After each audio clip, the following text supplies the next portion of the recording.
Yo, what's up, guys? Welcome back to the channel. Hope you're enjoying the sweatiness with me.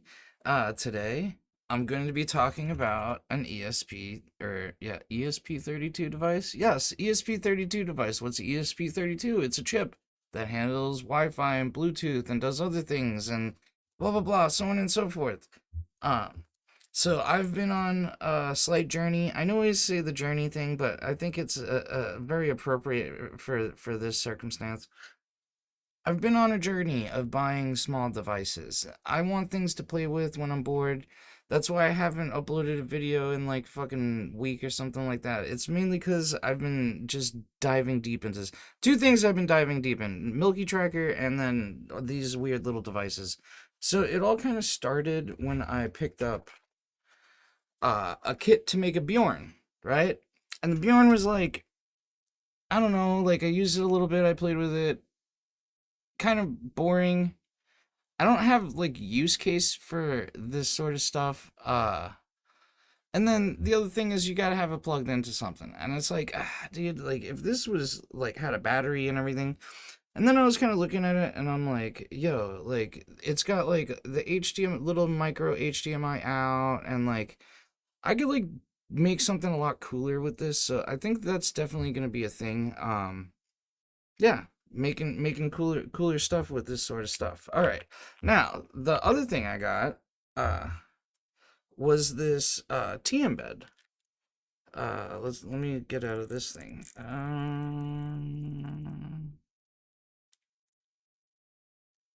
The t-embed I have loaded up with the Bruce firmware. If I can get this thing to stop. There we go.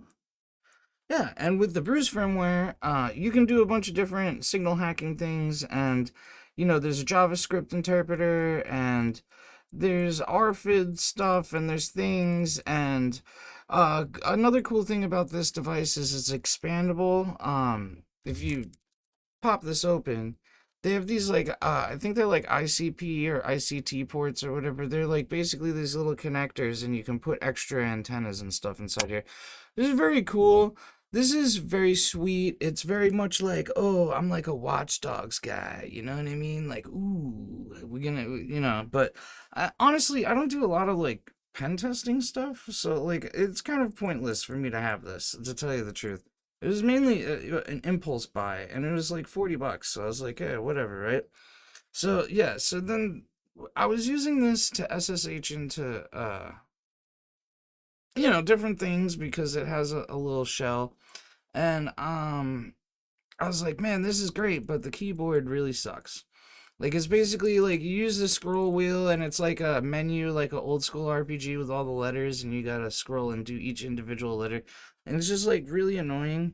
And yeah, however, I will say like this device when you're walking around with it, it's less noticeable, I guess you could say. But anyway, that ultimately led me to buying this, which is the M5 stack cardputer. Now, it also has ESP32 chip, but this is the S3A, so it's like an upgraded chip. It has, I guess, better signal receiving and broadcasting and X, Y, and Z. And yeah, uh, this is also running Bruce firmware. But what's cool about it is you can get a thing called M5 Launcher. Now, the M5 Launcher enables you to, if I go, you've got this little menu. It's going to be kind of hard to see. But in this little menu, you got a few options. Now, you have a web UI, and actually, we'll get it started up just as a little show. And with the web UI, you can basically log into it via a browser, and you can just alter files on it. Okay, let's see. Let's switch the scene. All right, so if I come here, let's.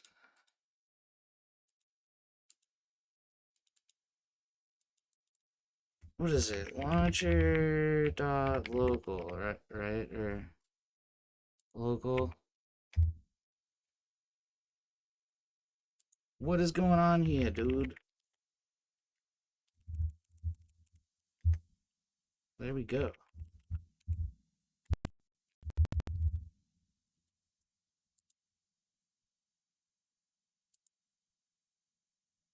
And make sure it's not doxing any of my security information. Okay, we're pretty good here. So yeah, so in here, you can send files, you can see files, you can go onto the SD card. If I go into downloads, it's going to show all the different types of firmwares I got. And these firmwares, I didn't go on the web and get them. I actually downloaded them directly with this device, which is pretty cool. Cause it gives you like a OTA menu, and that enables you to yeah, go through there. They have like a little repository, and you can switch through them, and you can pick the one that you want, and you can choose to just install it, or you can download the bin file to the SS or to the SD, not SSD, to the SD card, and then you can have the launcher boot that up. Pretty sweet, pretty sweet. Now the program, you got to download it. Actually, let's see. M5 burner. Right here. They have this little thing, this little zip right here, Linux. You could also download it for the cursed operating systems if you're running those. You're probably going to have an easier time, and you're not going to have to do the next step that I'm talking about. So if we go into here, I go into the bin, and we got this little M5 burner app. Basically, you pick whatever device you have, which for me would be the cardputer. Now, when you go to connect this device, you got to hold down this button that's like right near the ESP chip, this button right here, and then you plug in the USB-C, right? And then it'll give you a little pop-up. Now, with that pop-up, you got to do a couple of sudo commands. All right, let me just what was it gonna be? TTY. So the first one you want to do is this set factal minus m u colon rw slash dev slash tty acm 0. You want to do this, and then you want to do this chmod devil's number, the same thing right here, and then that'll just basically give the read write permissions.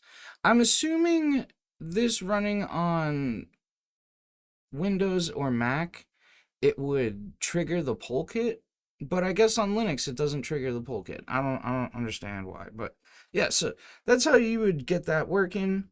And yeah, if you scroll through here, they got a bunch of stuff. This UI flow, this is like something if you want to like program stuff into there. I haven't looked into it yet. I did install the, what is it? I got the Arduino IDE, so I can like write stuff and do it, but I don't know. We'll see if I even get there. You know what I mean? Um, Basically they have like a couple of demos and stuff, but once you get this M5 launcher cardputer thing, you don't really need to open this app again, because through the launcher you can look through all this stuff and download it. But yeah, you got Bruce, Nemo, Evil Cardputer, Marauder. You got like this remote app, which is pretty cool. Like there's good use case for this. If you wanted something that you could do random cool things with, and then also use it as a universal remote, like, hey, why not? You know what I mean? If you got a setup with like 10 different things with 10 different remotes, you can program them all in there. There's plenty of buttons, you know what I mean? And you can, yeah, control your TV that way. Shark firmware, I'm not sure what this is. I haven't played with that yet. I'm assuming it's like, what is it? Updated version, 5-stick Nemo. Yeah. They have a Game Boy emulator. I tried it. It's it's fine. There's limitations to it because there's only so much that can fit into the RAM for the game, right? So, you can only like I tested Pokemon Blue, which I do own a cartridge of. If you try to rat me out, like fuck you, I have a cartridge. I tried Pokemon Blue. It was all right. I mean, the display is so tiny that yeah, what can you do? There's Doom. Who cares? I don't know what this Saturn thing is.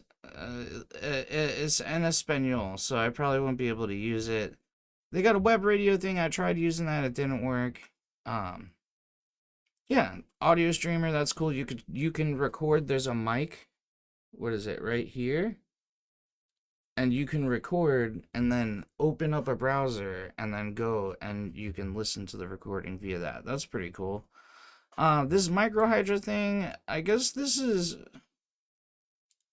what is it? Is an app switcher designed for MicroPython. It's basically like you can write little apps in Python, I guess, and then just have this on there and then switch between them with the microhydra. Bad card, this is like keystroke injection, you got the random stuff here, and I'm appreciative of this. The MP3 players, I tried both of them. The Winamp one worked. I don't know what was wrong with this. I guess it just didn't work, or maybe I had the MP3s in the wrong place. I don't know. I haven't honestly experimented with the TV stuff anymore. I don't really have anything around to really do it with, so maybe we'll go to like a Dunkin' or something and we'll play around with the TV in there. Um, yeah. And yeah, there's some cool stuff on here. Now, one of the things I was really curious about was like, yo, can I figure out a way to write music? Now, there are a couple of apps for like drum machine apps or like a little looping scenario. Uh like it kind of sucks, right? And then with the Game Boy emulator, I was like, oh man, I could totally pull off LSDJ. However, the LSDJ when it loads, it's way too big for the memory of this. So it just doesn't it just doesn't work. So there's that. Now, actually, if we can we're gonna switch back real quick. What is it? Moth synth or something like that. Muth, Muth, moth synth. Right here. So I was looking at this thing. This thing runs off of a ESP32 chip, right? And it's a tracker, like looping, sort of almost like a teenage engineering sampler, like one of those cheap little $100 ones or whatever. It's pretty similar to like what that is, with like preloaded samples and X, Y, and Z. And there's a what is it?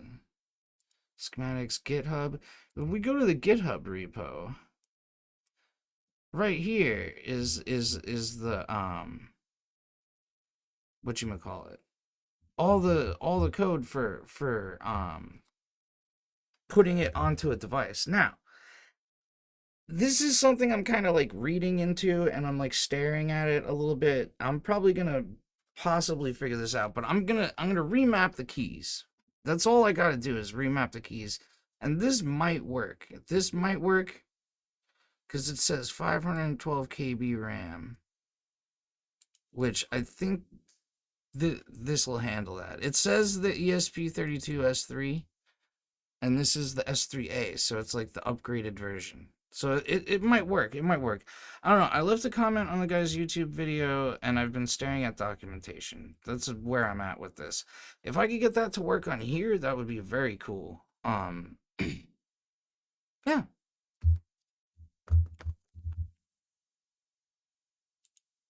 Hacker man. Anyway, this thing was $40. I don't know if I said it, but when I ordered it, they have two versions of this, right? They have the old one and they have the new one. This is the 1.1. For whatever reason, they had the new one listed on Amazon for like $60, and I was like, I'm not buying that. So I ordered the older one, and then they sent me the newer one. So yeah, that's how that worked out. Anyways, tell me your thoughts. Do you have one of these? Do you enjoy it? What kind of stuff do you do with it? If you want to leave something in the comments, this is just basically something to hold me over until the Mecha comic comes out. And then when the Mecha comic comes out, yo, I'm going to be making videos on that. That's going to be so dope. Anyways, if you like the video, please like, comment, share, subscribe, do all the things. I really appreciate you watching. And I hope you guys are enjoying the warm weather. I'll check you later. Peace out.